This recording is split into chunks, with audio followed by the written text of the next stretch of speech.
All right, buckle up because our food supply is either under attack or will be in the future if things continue this way.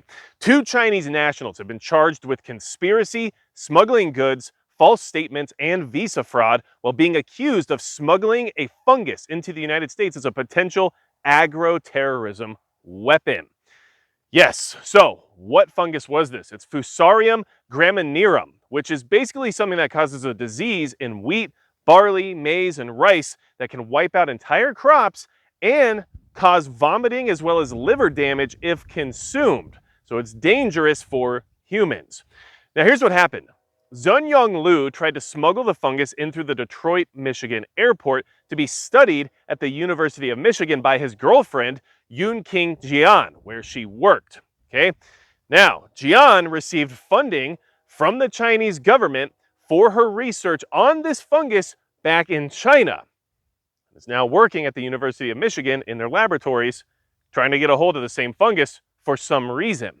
Now, the University of Michigan is cooperating with law enforcement and denies receiving any funding from the Chinese government regarding their academic programs.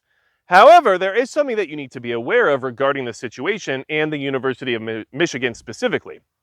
On January 10th of this year, 2025, a report came out from Detroit News that the University of Michigan cut ties after 2 decades of working with a Chinese university due to national security concerns. Now, this only happened after a report from back in September of 2024 came out from the House Select Committee on the Chinese Communist Party, and they argued that federally funded researchers have helped China advance technologies in military and other applications. So this is happening here stateside. These nationals are smuggling dangerous pathogens into the country to study them here for some reason. And luckily they were caught, but it makes you wonder how much more of this is happening and how involved some of these academic institutions actually are, especially since they just decided to cut ties with a Chinese university back in January. And then this all happens just 6 months later.